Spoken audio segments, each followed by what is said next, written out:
Hello friends, welcome to study funda. दोस्तों, आपका बहुत बहुत स्वागत है हमारे यूट्यूब चैनल स्टडी फंडा में।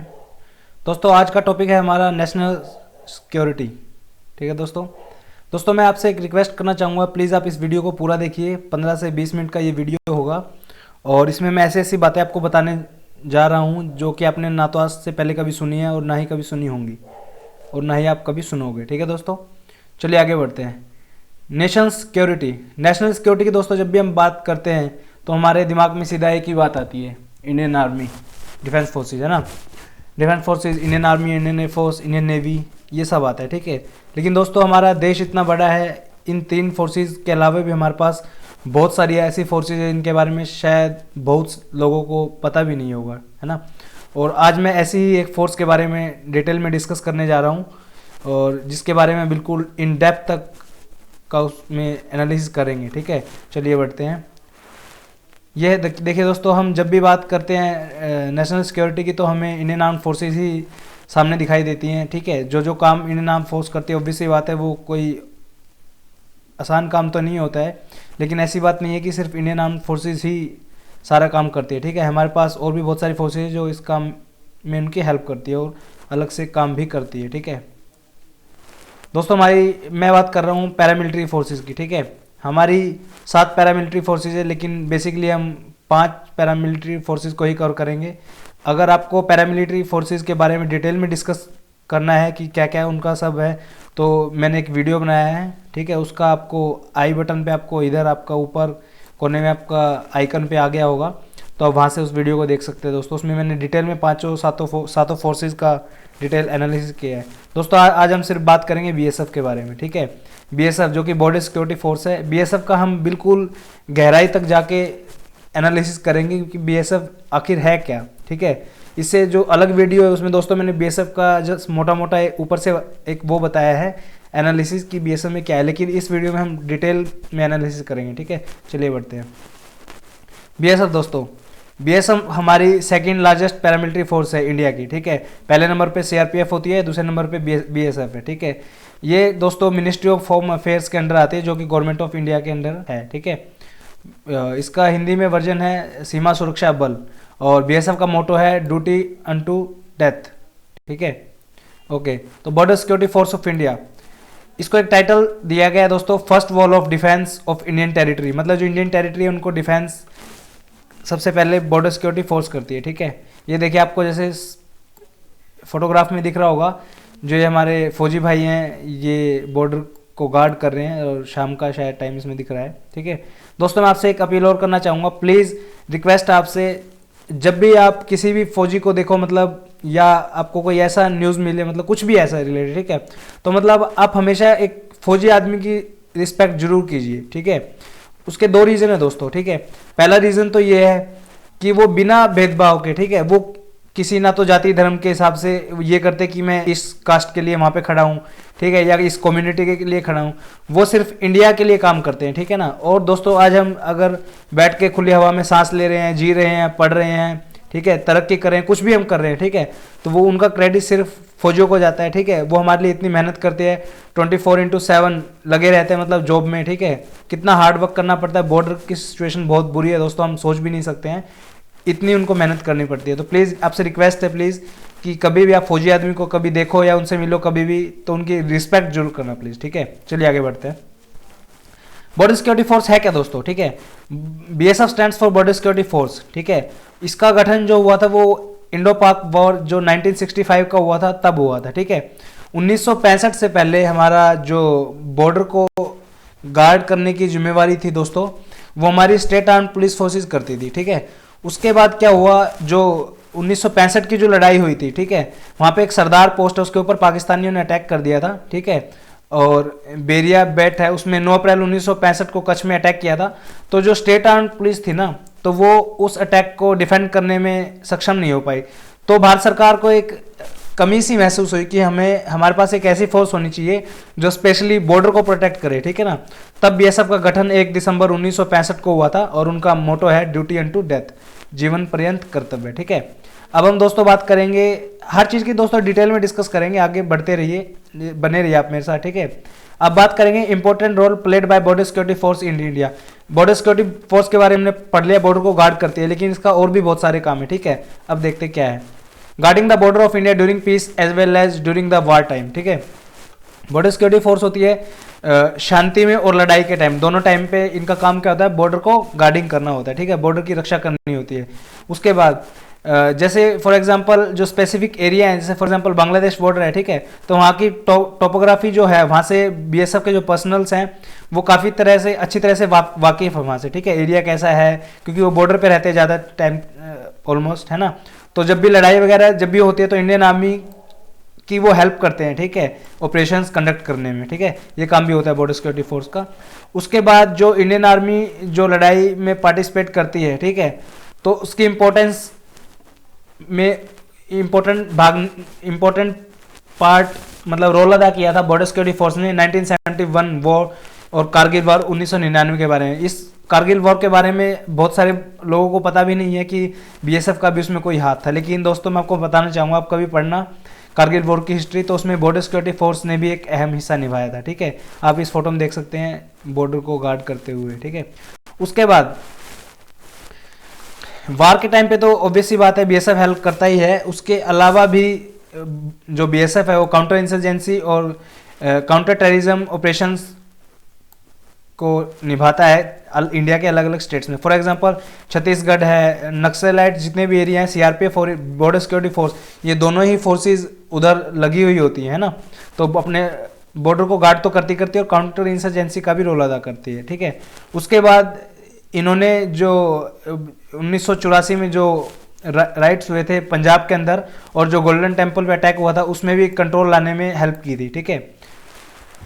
उसके बाद जो करंटली है जो बीएसएफ है वो नक्सलाइट हिट एरिया जो भारत का है उनको फोकस कर रही है, मतलब उनके ऊपर काम कर रही है, और 15 बटालियन बीएसएफ की है जो, ठीक है, वो नक्सलाइट जो एरिया है उनमें पोस्टेड है, स्पेशली जो मैंने अभी बात की थी थोड़ी देर पहले, छत्तीसगढ़ है, मध्य प्रदेश के एरिया हैं जैसे, इन सब में, है ना। उसके बाद दोस्तों जो जो जो बीएसएफ का आज के दिन जो जो स्टेटस है उसके बारे में बात करते हैं, ठीक है। पहले का तो हो गया कि 1 दिसंबर 1965 को उसका गठन हुआ था। ये क्वेश्चन आ सकता है दोस्तों, ठीक है, एग्जाम कोई भी कॉम्पिटिटिव एग्जाम है उसमें पूछा जा सकता है, स्पेशली डिफेंस से रिलेटेड एग्जाम है। फॉर एग्जांपल आप एसएससी सीपीओ का एग्जाम या असिस्टेंट कमांडेंट का अगर एग्जाम दे रहे हो तो उसमें आ सकता है, ठीक है, इंपॉर्टेंट है, बन जाता है, तो आप इसे याद रखिए। 1 दिसंबर 1965 को इसका जन्म कह सकते हैं हम एक तरह से हुआ था, ठीक है। आज के दिन बीएसएफ की क्या सिचुएशन है दोस्तों, ठीक है। बीएसएफ में आज के दिन दोस्तों 186 बटालियंस है, ठीक है, और 2,40,000 से ज़्यादा पर्सनल उसमें काम करते हैं, ठीक है ना, एम्प्लॉयड हैं। उसके बाद जो बॉर्डर सिक्योरिटी फोर्स है दोस्तों वर्ल्ड की लार्जेस्ट बॉर्डर गार्डिंग फोर्स है, ठीक है, देखिए कितनी बड़ी गर्व की बात है हमारे लिए, है ना। उसके बाद ये सिर्फ अकेली ये देखिए ओनली इंडियन पैरामिलिट्री फोर्स, मतलब जो इंडिया की 7 पैरामिलिट्री फोर्स है ना उनमें से सिर्फ अकेली बीएसएफ ऐसी है जिनके पास मरीन विंग है, एयर विंग है और आर्टिलरी रेजिमेंट है। आर्टिलरी रेजिमेंट में 20 बटालियंस इनकी हैं दोस्तों, ठीक है। ये देखिए इधर आप देख सकते हैं ये मरीन विंग का इनका एक कोई ऑपरेशन वगैरह में परफॉर्म कर रहे हैं, इधर ये आर्टिलरी है, और ये देखिए स्पेशली बॉर्डर सिक्योरिटी फोर्स का अलग से एयर विंग है दोस्तों, ठीक है, उसका रिक्रूटमेंट भी होता है, आप कभी पढ़िएगा एयर विंग के रिक्रूटमेंट के बारे में, ठीक है, उसमें पायलट लाइसेंस वगैरह का मेरे ख्याल से वो चाहिए होता है, वो आप देख लेना। उसके बाद दोस्तों बीएसएफ के पास अलग से कैमल और डॉग विंग है, ठीक है, कैमल और डॉग विंग, ये देखिए दोस्तों, ये आपने देखा होगा राजपथ पर जब 26 जनवरी या 15 अगस्त को जो सेरेमनी होती है उसमें भी दिखाया जाता है इनको। और ये देखिए ये डॉग्स हैं यहाँ पे, ये देखिए कैसे इनको सजाया गया है, ये मतलब काफ़ी ट्रेंड होते हैं, ठीक है, ऐसा मत सोचिए कि आप ये नॉर्मल डॉग है, इनको काफ़ी हाईली ट्रेंड होते हैं, काफ़ी अच्छे से ट्रेंड किया जाता है, अलग अलग ऑपरेशंस में भी ये काफ़ी हेल्पफुल रहते हैं, ठीक है। उसके बाद दोस्तों ये देखिए BSF runs a national level dog breeding and training school, ठीक है, ये देखिए दोस्तों यहाँ पे डॉग्स और ये जो बीएसएफ के पर्सनल से ये इनकी ट्रेनिंग करवा रहे हैं, ये दोस्तों बहुत इंपॉर्टेंट रोल प्ले करते हैं दोस्तों, ठीक है। फॉर एग्जांपल कहीं पे आईईडी ब्लास्ट वगैरह, जैसे कहीं पे आरडीएक्स वगैरह को चेक करना होता है, ठीक है, तो जो डॉग्स होते हैं वो ज़्यादा सक्षम होते हैं जल्दी ढूंढ पाने में, ठीक है ना, तो इन सब चीज़ों के लिए इनको ट्रेन किया जाता है, ठीक है। उसके बाद बीएसएफ का अलग से एक टियर स्मोक यूनिट है टेकनपुर में, ठीक है, टेकनपुर दोस्तों मध्य प्रदेश में है, ग्वालियर के पास ये जगह है, और टेकनपुर में दोस्तों बीएसएफ की ट्रेनिंग एकेडमी भी है, ठीक है, जो कि वेरी इंपॉर्टेंट है। जो भी ट्रेनिंग्स होती है, जैसे फॉर एग्जांपल सब इंस्पेक्टर जो डायरेक्ट रिक्रूटेड हैं और असिस्टेंट कमांडेंट्स हैं, उनकी जो ट्रेनिंग होती है वो इसमें टेकनपुर वाली एकेडमी में होती है, ठीक है, इसका ध्यान रखना आप। उसके बाद दोस्तों ये टीयर स्मोक यूनिट है दोस्तों, बीएसएफ का अलग से है, और ये प्रोवाइड करता है जो आंसू गैस के जो गोले हमारे यूज़ होते हैं दंगों में, कहीं पे भी यूज़ होते हैं, तो वो ये प्रोवाइड करते हैं, ठीक है। उसके बाद दोस्तों BSF has a central school of motor transport. ये देखिए दोस्तों, central school of motor transport, ये दोस्तों बहुत ही फेमस वो स्कूल है, और इसको सेंटर ऑफ एक्सीलेंस दिया गया है। जितने भी बीएसएफ के हमारे मोटर से रिलेटेड, ट्रांसपोर्ट से रिलेटेड जितना भी काम होता है ना, यहाँ पे उनकी ट्रेनिंग दी जाती है दोस्तों। स्पेसिफिक डिप्लोमा है ऑटोमोबाइल में, यहाँ पे कोर्स आप कर सकते हैं, जो भी मतलब एम्प्लॉयज़ हैं बीएसएफ के, ठीक है, उनके लिए। ऑफिसर तो ऑब्वियस सी बात है, ग्रेजुएशन वगैरह करके ही आते हैं, लेकिन जो कांस्टेबल वगैरह हैं उनके लिए यहाँ पे कोर्सेज अवेलेबल हैं। और ना केवल बीएसएफ के एम्प्लॉयज़, उसके अलावा भी जैसे स्टेट पुलिस के जो हैं वो भी अप्लाई कर सकते हैं इसमें, अगर उनको अलाउड होगा तो वो भी इसमें अप्लाई कर सकते हैं, ठीक है दोस्तों। उसके बाद दोस्तों बीएसएफ पहली ऐसी एनफोर्समेंट फोर्स है जिसमें महिलाओं का सबसे ज़्यादा योगदान है, ठीक है। ये देखिए, जो भारत की बहादुर बेटियां हैं, आप ज़्यादातर आपको यही लगता होगा कि लड़कियां बॉर्डर को गार्ड नहीं करती हैं, या पैरामिलिट्री फोर्सेस, आर्मी वगैरह में तो ऑब्वियस सी बात है लड़कियां जाती है। तो ये देखिए बीएसएफ में भी दोस्तों ये है, ठीक है। और जो फर्स्ट लॉ एनफोर्समेंट है, मतलब पैरामिलिट्रीज की यहाँ पे बात हो रही है, जिसमें वुमेन का सबसे बड़ा कॉन्टिजेंट है, ठीक है। ये देखिए वाघा बॉर्डर पर ये जो रिट्रीट सेरेमनी होती है वहाँ पे पार्टिसिपेट करते हुए लड़कियाँ, ठीक है। उसके बाद दोस्तों जैसे कमांडो, जैसे इंडियन आर्मी में पैरा एसएफ होते हैं, कोबरा होते हैं, अपना सीआरपीएफ में, ठीक है, रैपिड एक्शन फोर्स वगैरह, जितने भी ये कमांडोज वगैरह होते हैं, तो बीएसएफ के अलग से कमांडो यूनिट भी है, ठीक है। क्रिक कमांडोज फोर्स उनको बोला जाता है, एलाइट फोर्स ऑफ बीएसएफ, ठीक है। और ये गुजरात में जो क्रीक एक एरिया, कच्छ में एरिया पड़ता है, वहाँ पे पोस्टेड है, जो पाकिस्तान का बॉर्डर है उसके साथ जो बाउंड्री लगती है वहाँ पे, ठीक है। तो ये भी बहुत इंपॉर्टेंट है। ये देखिए दोस्तों यहाँ पे ना जो एनवायरनमेंट कंडीशन बहुत ही हार्श है, मतलब इनको काफ़ी अच्छी तरह से ट्रेन किया जाता है इस कंडीशन में रहने के लिए, ठीक है। वहाँ पे कीचड़ वगैरह भी काफ़ी चीज़ें हैं जो हमने शायद देखी भी नहीं होंगी, ठीक है। ऐसे एनवायरनमेंट में इनको रखा जाता है और ट्रेन किया जाता है, ठीक है। उसके बाद दोस्तों ये देखिए, BSF conduct the Wagah border ceremony on the Indian side, है ना। ये देखिए, तो ये इंडियन साइड पे हमारा जो वाघा बॉर्डर है, आप कभी गए हो तो वहाँ पे आपको पता होगा, ऑब्वियस ही बात है। तो वहाँ पे बीएसएफ का ही सारा वो होता है, ठीक है, सारे रोल प्ले करते हैं बीएसएफ। उसके बाद जो 2003 में बीएसएफ ने मास्टरमाइंड था जो 2001 पार्लियामेंट अटैक का, ठीक है, गाजी बाबा के नाम से जो थे वो श्रीनगर में छुपे हुए थे, तो उनको मार गिराया था डायरेक्ट गन बैटल फील्ड में, ठीक है।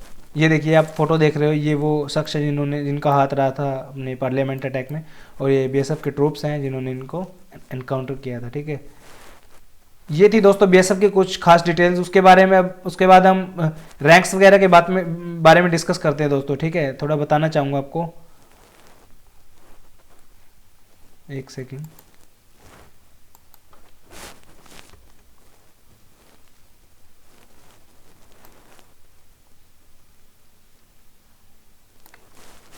ये देखिए दोस्तों, ये गैजेटेड रैंक्स हैं दोस्तों इसमें, ठीक है। और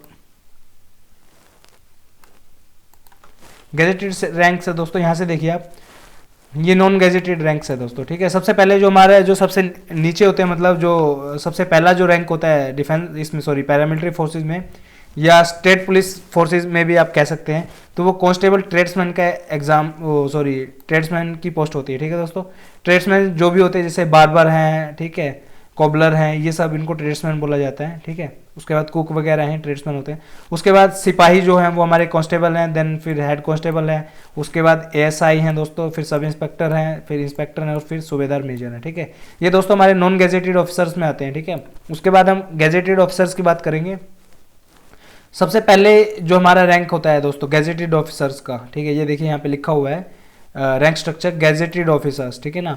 तो हमारा असिस्टेंट कमांडेंट का होता है दोस्तों, ये देखिए असिस्टेंट कमांडेंट, ये डेप्यूटी एसपी यानी डिप्टी सुपरिटेंडेंट ऑफ पुलिस या assistant commissioner of police, state police के दोस्तों ये रैंक है, देखिए पुलिस रैंक। और अगर इंडियन आर्मी से अगर हम कंपेयर करते हैं तो डायरेक्ट कैप्टन के रैंक पे आप जाते हो दोस्तों, ठीक है।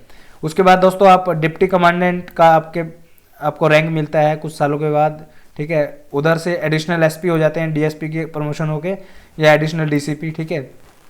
और सेकंड इन कमांड मतलब इंडियन आर्मी की अगर बात की जाए तो लेफ्टिनेंट कर्नल, या फिर स्टेट पुलिस की बात करें तो हम एसपी, ठीक है। उसके बाद दोस्तों कमांडेंट, ये दोस्तों स्ट्रेटेजिकली बहुत इंपॉर्टेंट डेजिग्नेशन होती है, और इसमें जैसे एसएसपी होता है, ठीक है, या deputy commissioner of police. Commandant दोस्तों एक बटालियन को हेड करता है। एक बटालियन 1000 से लेके 1200 जो पर्सनल उनका एक स्ट्रक्चर होता है, उनको हेड करता है कमांडेंट, ठीक है। उसके बाद प्रमोशन होने के बाद deputy inspector general, inspector general, additional director general, और ये हायर रैंक हो जाते हैं स्पेशल डायरेक्टर जनरल और डायरेक्टर जनरल, ठीक है। जो ये ऊपर के दोस्तों ये 2 या 3 रैंक है, ठीक है। तो ये रैंक जो होते हैं ये आईपीएस के द्वारा अटेंड किए जाते हैं, ठीक है। इसमें डेपुटेशन पे आते हैं दोस्तों, और वो हायर रैंक जो होते हैं वो आईपीएस बनते हैं। अभी तक दोस्तों इंस्पेक्टर जनरल तक का प्रोविजन, अगर आप असिस्टेंट कमांडेंट भर्ती होते हो, मतलब यहाँ से रैंक से भर्ती होते हो, तो आप इंस्पेक्टर जनरल तक पहुँच सकते हो। लेकिन आजकल एक हॉट इशू चल रहा है, जब से तेज बहादुर जी ने वो खाने का वो इशू लाया था, तो ये भी स्ट्रेटेजिकली बहुत इंपॉर्टेंट क्वेश्चन बनता है कि ऐसा क्यों होता है कि जो डिफेंस फोर्सेज है उसमें जो जनरल होता है, ठीक है, जैसे आर्मी में जो जनरल होता है वो आर्मी का ही होता है, लेकिन पैरामिलिट्री फोर्सेज के साथ एक ये भेदभाव वाली बात है कि उनमें जो डायरेक्ट रिक्रूटमेंट होती है असिस्टेंट कमांडेंट, तो वो उन्हें ही क्यों नहीं डायरेक्टर जनरल बनाया जाता है, ठीक है। तो ये इशू बहुत ही हॉट इशू है। इसमें इशू हॉट इसलिए है क्योंकि जो आईपीएस वगैरह होते हैं उन्हें फील्ड का एक्सपीरियंस कम होता है ना। एक्सपीरियंस वैसे बहुत ज़्यादा होता है कि जैसे मेंटेनिंग का एक्सपीरियंस ज़्यादा होता है, लेकिन फील्ड का एक्सपीरियंस बहुत कम होता है। तो जो पैरामिलिट्री फोर्सेज के जो ऑफिसर्स हैं या नॉन गेजेटेड रैंक्स हैं, वो उनका हमेशा से ये कहना है कि जो हमारे डायरेक्टर जनरल है वो हमारे ही फोर्स के किसी हाईएस्ट जो अथॉरिटी है उनको बनाया जाए, ठीक है। उसके बाद दोस्तों हम थोड़ा सा पे के वगैरह के बारे में डिस्कस करते हैं, ठीक है। जो दोस्तों हमारा हेड कांस्टेबल होता है, ठीक है, उसका जो सबसे पहला जो पे बैंड होता है वो होता है 5200 से 20,200, ग्रेड पे 2400 और 7510, जो ये वाली हमारी ये होती है पे दोस्तों, ठीक है। और जब ये दोनों जुड़ जाती है 2400 ग्रेड पे और 7500 ये पे, तो ये हमारी 9910 बेसिक पे बनती है, ठीक है। ये होता है हमारा हेड कांस्टेबल का दोस्तों, ठीक है।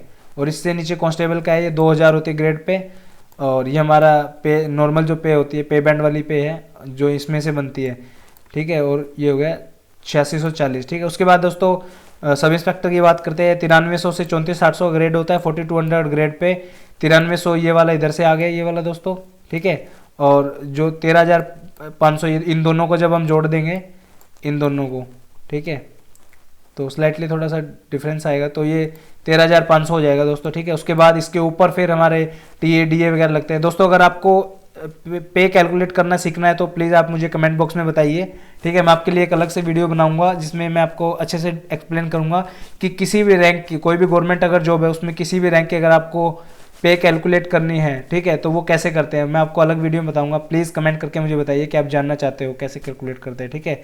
उसके बाद असिस्टेंट कमांडेंट है दोस्तों, ये रहा इधर 15,600 से 39,400 का पेमेंट 3 है, और इनकी 5400 ग्रेड पे है। 15,600 जो सिंपल पे जो ये वाली पे है बैंड वाली पे है, और टोटल बेसिक पे बनती है दोस्तों आप इनकी 21,000। वो सब एक्सप्लेन डिटेल से कर दूंगा मैं आपको, ठीक है।